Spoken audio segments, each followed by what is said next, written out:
नमस्कार, मैं हूं अमृति कृष्णम और आप देख रहे हैं एन न्यूज़ लाइव। आज गंगा समग्र दक्षिण बिहार प्रांत की बैठक आनंदराम धंधनिया विद्या मंदिर भागलपुर में संपन्न हुआ। बैठक में मुख्य रूप से गंगा समग्र के अखिल भारतीय संगठन मंत्री वरीय प्रचारक मान्यवर रामाशीष जी, दक्षिण बिहार प्रांत संयोजक श्री शंभुनाथ पांडे जी, गंगा समग्र के क्षेत्र संयोजक रामशंकर सिन्हा जी उपस्थित रहे। विदित हो कि गंगा समग्र मां गंगा के उत्थान हेतु 15 विभिन्न आयामों जैसे गंगा घाट, गंगा आरती, एसटीपी नाला, जैविक कृषि तालाब, वृक्षारोपण पर अनवरत काम कर रहा है। अब कुछ नए आयामों को जोड़ा गया है, जैसे गंगा सहायक नदी प्रमुख, गंगा वाहिनी युवाओं को जोड़ने हेतु, गंगा सेविका महिलाओं को जोड़ने हेतु, संपर्क प्रमुख, गंगा आश्रित प्रमुख, विधि प्रमुख, शिक्षण संस्था प्रमुख, जैविक कृषि प्रमुख जुड़े हैं। श्री रामाशीष जी ने कहा कि मानव सभ्यता का विकास इन नदियों के किनारे हुआ है। हमारी आर्थिक उन्नति का आधार भी नदियां ही रही हैं। गंगा समग्र का काम सिर्फ गंगा ही नहीं बल्कि संपूर्ण जल का चिंतन करना है। उन्होंने बताया कि यदि गंगा की सहायक नदी सूख गई तो गंगा भी अविरल और निर्मल नहीं रहेगी। प्रत्येक नदी के जल का महत्व कम नहीं है। प्रत्येक नदी का जल पवित्र है। यमुना, सरयू, गोदावरी, मंदाकिनी, चंबल, केन, बेतवा, कोसी, बागमती आदि नदियां भी गंगा की तरह ही महत्वपूर्ण हैं। सभी नदियों को अविरल निर्मल बनाने का चिंतन करना होगा। नदियों के साथ साथ तालाब का भी चिंतन करना होगा। गांवों के जल स्रोत जो समाप्ति की ओर हैं, उन्हें पुनर्जीवित करना होगा। गंगा किनारे मिट्टी के कटाव को रोकने के लिए ज्यादा से ज्यादा वृक्षारोपण भी करना होगा। गंगा समग्र दक्षिण बिहार प्रांत संयोजक शंभुनाथ पांडे ने सबका स्वागत किया। श्री पांडे जी ने बताया कि गंगा समग्र गंगा तट के 5 किलोमीटर की परिधि में आने वाले सभी ग्रामों में अपना संगठन बनाकर गंगा की स्वच्छता और निर्मलता के लिए काम करेगी। बैठक में 5 जिले भागलपुर, बांका, लखीसराय, मुंगेर, जमुई के जिला संयोजक और कार्यकर्ता सहित प्रांतीय समिति सदस्य जय किशोर पाठक, श्वेता सिंह और कहलगांव, पिरपैती, सबौर, नाथनगर, अजगैबी नाथ खंड के संयोजक तथा भागलपुर जिला संयोजक राहुल कुमार पांडे, कांति पाठक, संतोष झा, मुकेश तिवारी, नीरज ठाकुर, नगर समिति से कुमार गौरव आदि उपस्थित रहे। सभी सदस्यों ने सामूहिक रूप से गंगा को निर्मल और अविरल बनाए रखने का संकल्प किया। देखें एन न्यूज़ लाइव की एक खास रिपोर्ट। जल की महत्ता संपूर्ण विश्व में विख्यात है। जल ही जीवन है, ये तो हम सभी जानते ही हैं। लेकिन आज संपूर्ण आर्थिक गतिविधियों का आधार भी जल ही है, क्योंकि बिना विद्युत के कोई भी आर्थिक गतिविधि आज संभव नहीं है। और किसी प्रकार का विद्युत हो, चाहे वो जल विद्युत हो, चाहे ताप विद्युत हो, चाहे एटॉमिक विद्युत हो, बिना जल के वो बनना संभव नहीं है। और इसलिए इसके बारे में सब जगह चिंतन है।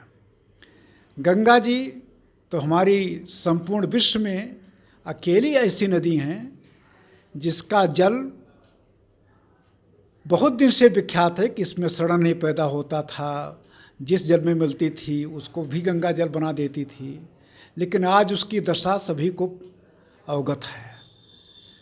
इसलिए गंगा जी फिर से निर्मल हों, उनकी जो बहाव है वो भी बनी रहे। इसलिए अविरल गंगा, निर्मल गंगा, इस उद्देश्य को लेकर के गंगा समग्र काम कर रहा है।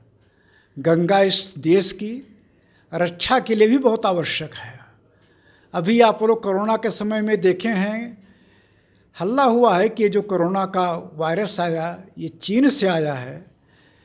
आज गंगा जी का जो गोमुख है, जहाँ से गंगा जी निकलती हैं, वो चीन के बॉर्डर पर है। अगर उसमें कोई चीज़ मिला दिया तो इस देश की गंगा जी के जो बेसिन है उसमें देश का 40% आबादी रहता है। इतना बड़ा आबादी प्रभावित हो सकता है। इसलिए गंगा जी पर ध्यान देना, समग्रता से ध्यान देना, इसकी जो सहायक नदियां हैं उस पर भी ध्यान देना पड़ेगा। आज तमाम प्रकार के शहरी अवशिष्ट, औद्योगिक अवशिष्ट ये विभिन्न नदियों में ही फेंके जा रहे हैं और इस कारण से जल प्रभावित हुआ है। आज जगह जगह जल प्रयोग के लिए नहीं रह गया है ढंग का। उस कारण से तमाम प्रकार की आबादी प्रभावित हो रही, स्वास्थ्य प्रभावित हो रहा है। इस सबको ध्यान ले करके गंगा समग्र काम कर रहा है। वर्तमान सरकार, विशेषतः प्रधानमंत्री नरेंद्र भाई मोदी इस पर बहुत ध्यान दे रहे हैं। नमामि गंगा का कार्यक्रम के माध्यम से सरकार एसटीपी जगह जगह बनवा रही है, नालों को टैप कर रही है। उत्तराखंड में काम 100% हो गया है, बाकी जगह भी धीरे धीरे हो रहा है। उस काम में समाज भी जुट जाए, तो सरकार भी जुटे, समाज भी जुटे, तो ये काम हो सकता है। समाज को जुटाने का काम ये गंगा समग्र का है। हम लोग उसके लिए गौमुख से लेकर के गंगा सागर तक और जितने जगह से पानी गंगा जी में आता है, बहुत पूरा मध्य प्रदेश का 45 से 35 जिले उसमें आते हैं, पूरा उत्तर प्रदेश, उत्तराखंड, दिल्ली, बिहार, बंगाल, ये तो सब है ही, लेकिन 2/3 हरियाणा, राजस्थान के 32 जिले में से 19 जिले, 1/3 छत्तीसगढ़, 1/3 हिमाचल प्रदेश, ऐसे बड़ा हिस्सा ये गंगा बेसिन में आता है। उसी के साथ साथ नेपाल, बांग्लादेश, तिब्बत, भूटान, इसके भी जल गंगा जी में आते हैं।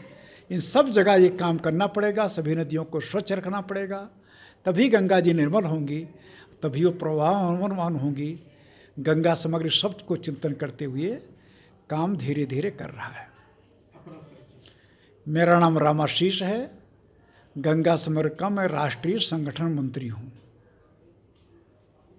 गंगा समग्र की जी प्रांतीय कार्यकारिणी की आज बैठक थी दक्षिण बिहार के 4 जिले की।